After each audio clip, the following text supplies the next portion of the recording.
Welcome back, friends. Ease into your seat and let the trees do the talking for a while. We are drifting down a quiet ribbon of road where the canopy leans in from both sides, all soft light and slow shadow. Somewhere ahead, a river is bending through the land the way rivers always have, patient and sure. Today we are chasing a story about a place perched above the water, so let the wheels hum and let the woods set the mood.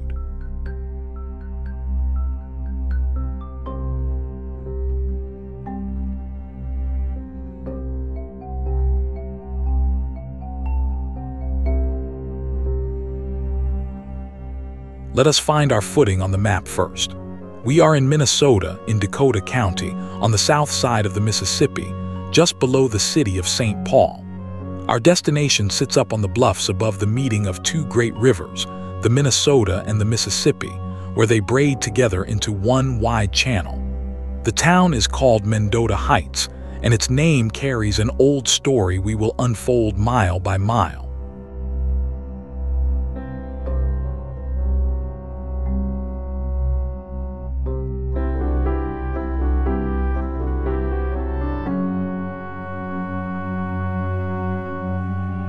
Everything here begins with a confluence.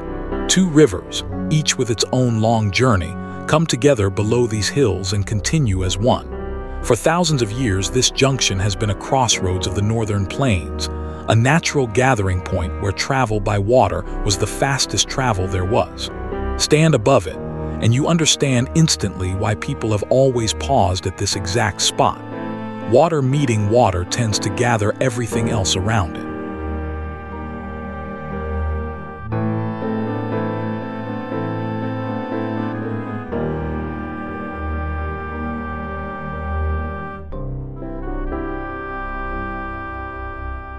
Back on the road for a moment, and it is a gentle one. The pavement dips and rises with the land, and the shoulder is all tall grass nodding in the breeze. A hawk rides a thermal somewhere overhead, doing nothing in particular with great confidence. There is no hurry out here. The forest keeps its own hours, and for these few minutes we are happy to keep them too.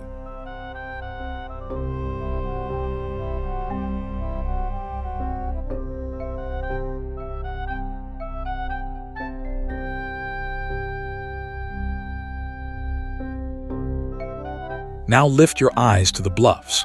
This whole region is defined by these high wooded ridges that rise steeply from the river valley below. The land does not slope gently to the water here. It climbs, giving anyone at the top a long, clear view over the treetops and the shining channel beyond. Those heights are exactly what the word heights in Mendota Heights is talking about. It is a town that sits, quite literally, on top of the view.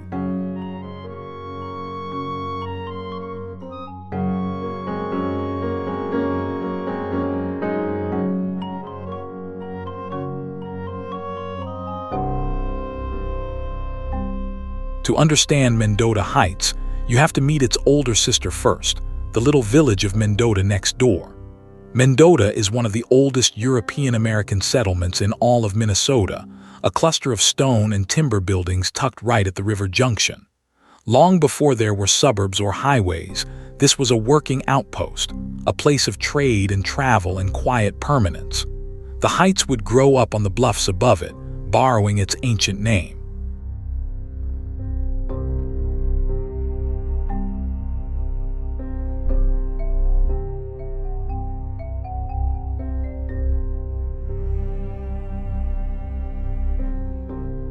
Let us ride a little more under this beautiful ceiling of leaves. Old oaks arch across the lane and the light comes down in coins and ripples. You can smell the green of it, that cool, damp scent of shaded earth and growing things. A squirrel makes a dramatic decision at the last second and bolts up a trunk. Small business, big feelings. The road curves on, unbothered.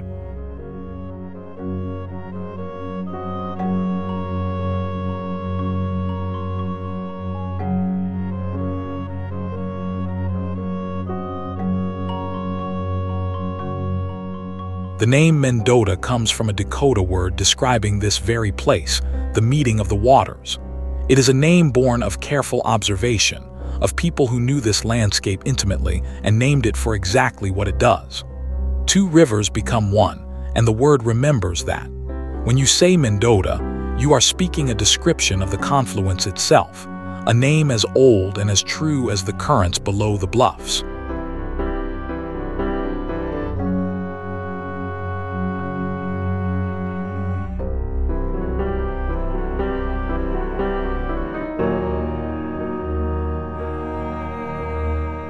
Across the water from the junction rose a stone fort, built in the early 19th century on the commanding point above the confluence. For decades, it was the anchor of the whole region, a hub of authority, supply, and traffic in a vast and thinly settled frontier. Its presence pulled trade and travelers toward this bend in the rivers, and the settlement at Mendota grew in its shadow. The fort watched the water, and the water brought the world.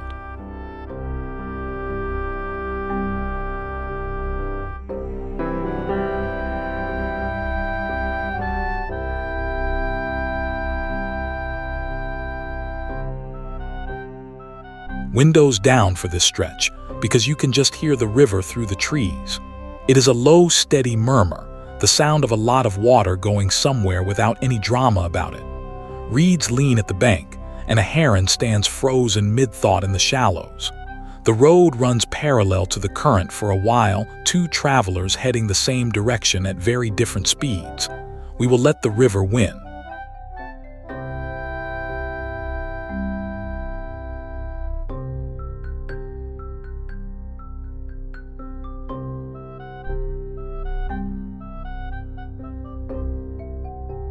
In its earliest days, this junction thrived on the fur trade. Pelts moved down the rivers, goods moved up them, and a trading post at Mendota sat right in the middle of that exchange. It was a frontier economy built entirely on the water routes, on the reach of canoes and the patience of the men who paddled them. The whole reason a settlement existed here was that the confluence made it the perfect place to do business.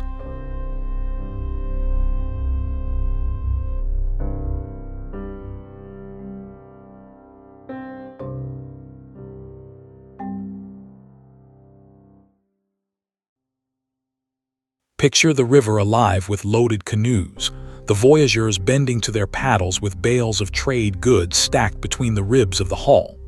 These were the delivery drivers of the frontier, covering enormous distances by muscle and river current. Every one of them passed the confluence, and many of them stopped at Mendota to rest, resupply, and trade. The bluffs looked down on a river highway that never really slept.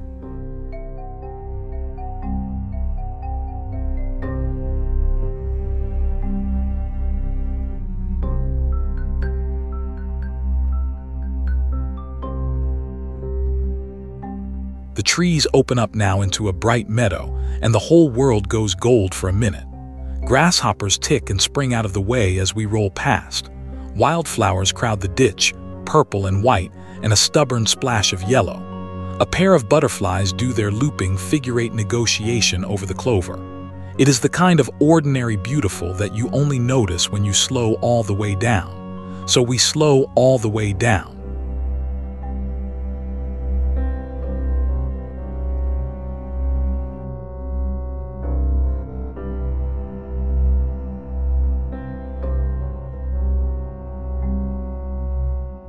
At the heart of Old Mendota stands a stone house from the 1830s, one of the oldest buildings in the state. It was the home of Henry Sibley, and it still stands today as a window into that frontier world. Thick limestone walls, simple lines, built to last through hard winters and long decades. Walking up to it, you feel how much history is stacked in those quarried stones. This house watched a territory become a state.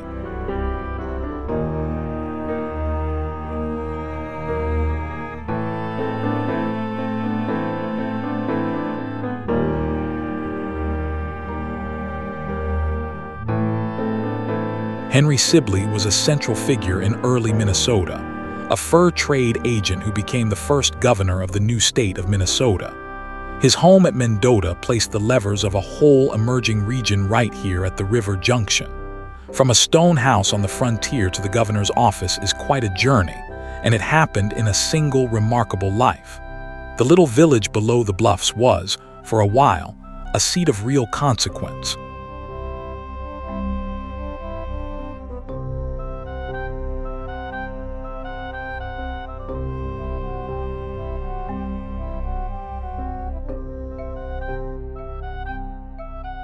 Back into the timber and the temperature drops a pleasant notch.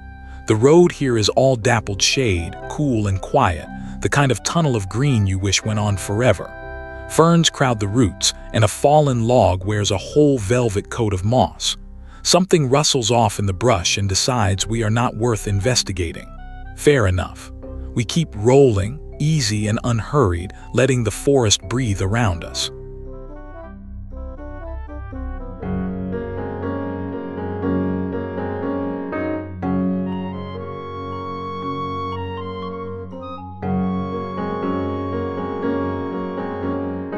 In the middle of the 19th century, Minnesota moved from territory to statehood, and the river country around the confluence was in the thick of it. Mendota, sitting at the junction with the fort just across the water, was one of the anchor points of that early governance. Decisions that would shape a state passed through this landscape. For a place that feels so peaceful today, it once sat surprisingly close to the center of everything.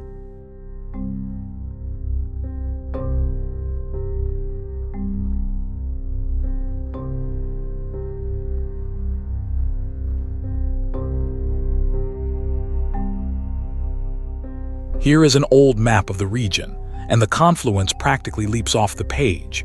Everything organizes itself around those two joining rivers, the trails, the settlements, the fort, the trading posts. Cartographers understood what the Dakota word already said, that this junction was the key to the whole map.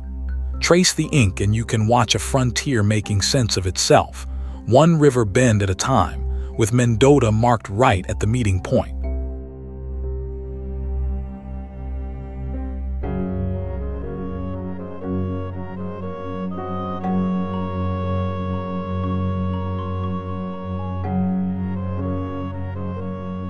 The road eases into a long, slow bend now, hugging the shape of the land. On one side, the ground falls away into a wooded gully. On the other, it climbs up toward a ridge of pines. The light keeps shifting as we turn, warm then cool then warm again. A dragonfly pilots itself alongside us for a second, escorting us through the curve before peeling off on urgent dragonfly business. Onward, gently.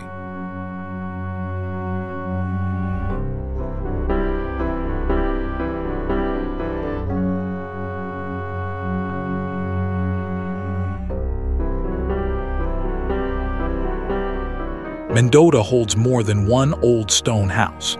Nearby stands another handsome limestone home from the fur trade era, built by a prominent trader of the time, its walls as solid as the day they were raised. Together, these surviving buildings form one of the finest little clusters of early frontier architecture in the state. They are the real thing, not reconstructions, standing where they were built beside the ancient junction of the rivers.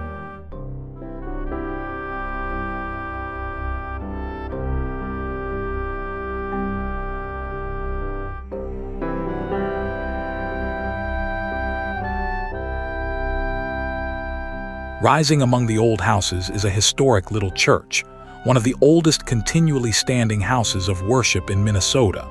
Its steeple has watched over the river junction for generations, a quiet fixed point through all the change around it. Frontier communities built their churches early, and this one anchored the village both spiritually and physically. On a still morning with the river below and the bluffs above, it is an almost impossibly peaceful sight.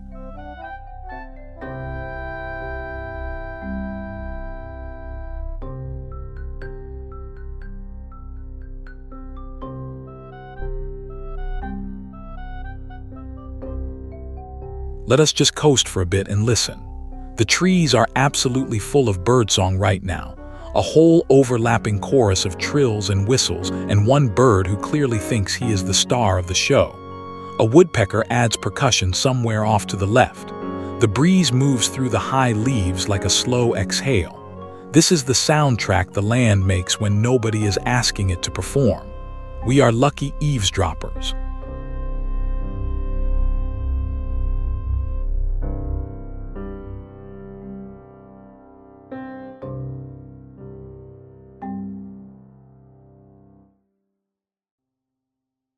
As the decades turned, steamboats came churning up the river to the landings near the confluence.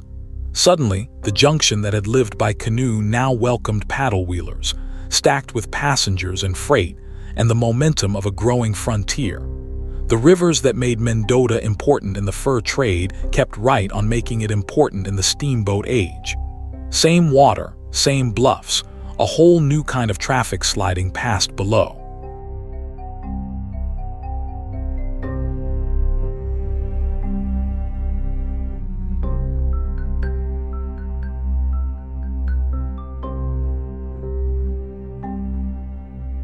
Not all the traffic came by water. Long overland trails converged on this river country, and creaking ox carts hauled goods across the prairie toward the junction and the settlements around it. It was slow, dusty, wooden-wheeled travel, but it stitched the interior to the rivers. Mendota sat where the water roots and the land roots met, doubling its role as a crossroads. Everything, one way or another, seemed to lead back to the meeting of the waters.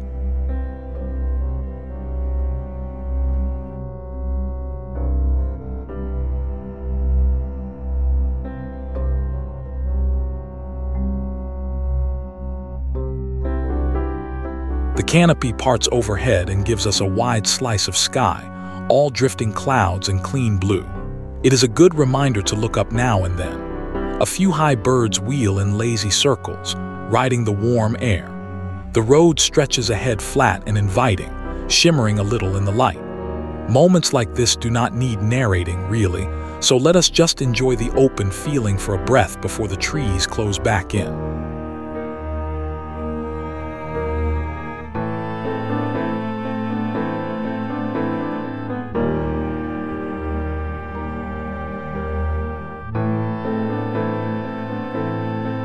For a long time, the bluffs above Mendota were quiet countryside, farms and woods and river views.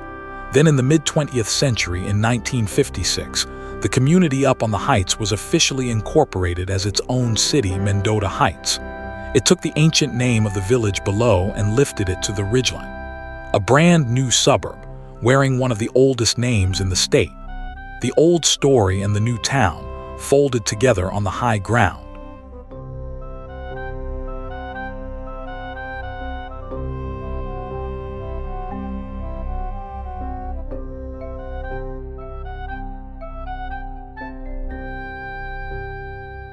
Today, Mendota Heights is a green and gracious residential town, the kind of place where the streets curve among mature trees and the houses sit back on generous wooded lots.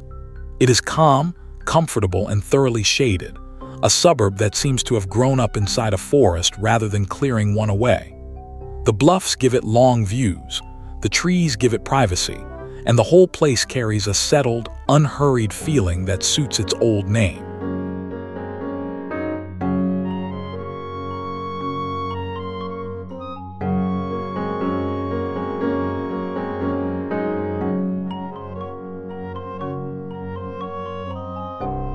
One of the real joys of the town is how close it stays to the rivers.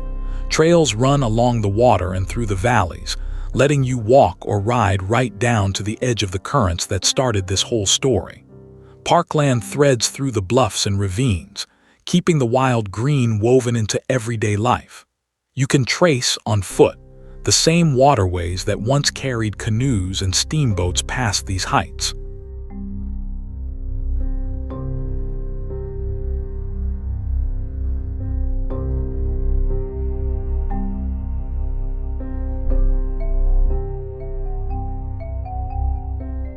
Down at the water, there are quiet spots where boats rest at their moorings, and the surface goes glassy in the calm of the afternoon.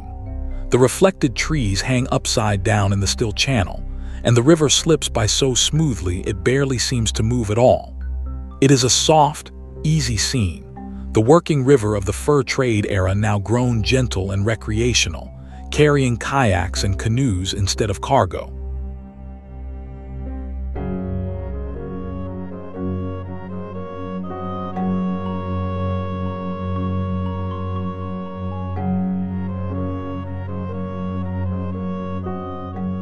Rising above the junction is a notable high hill, a landmark that travelers have used to orient themselves for as long as anyone has passed this way. From its crest, the whole confluence spreads out below, the two rivers, the wooded bluffs, the far city skyline. It is the natural grandstand of the region, a place to stand and take in everything at once. Some views simply explain a place, and this is one of them.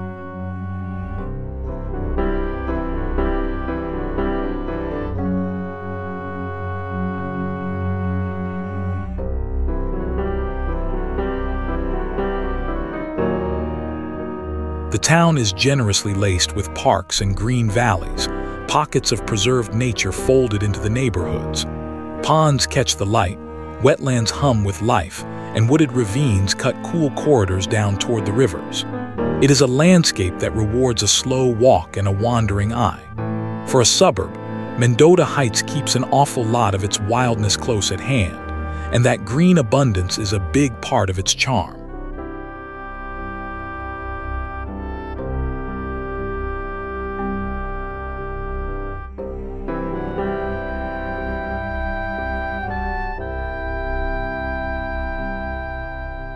As the day softens, the light lays itself gold across the meeting of the waters. The bluffs glow, the rivers turn to warm ribbons, and the whole junction settles into a hush. This is the view the Dakota word described. The fur traders knew, the governor watched from his stone house, and the modern town wakes up to every morning. Water meeting water under a wide sky, exactly as it always has. A fine place to let a story rest.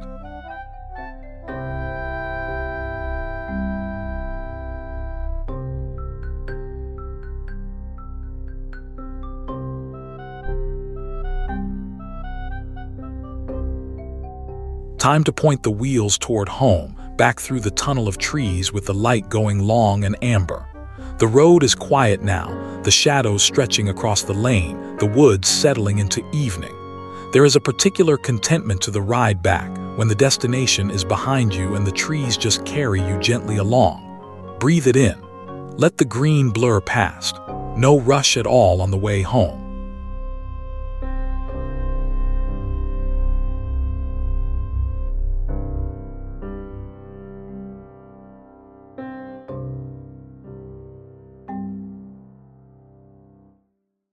And that is where we will leave it, friends, on a calm road under a calm sky.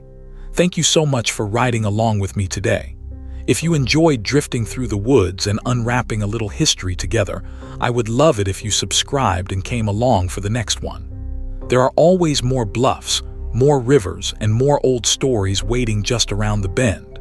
Take good care of yourselves, and I will see you down the road.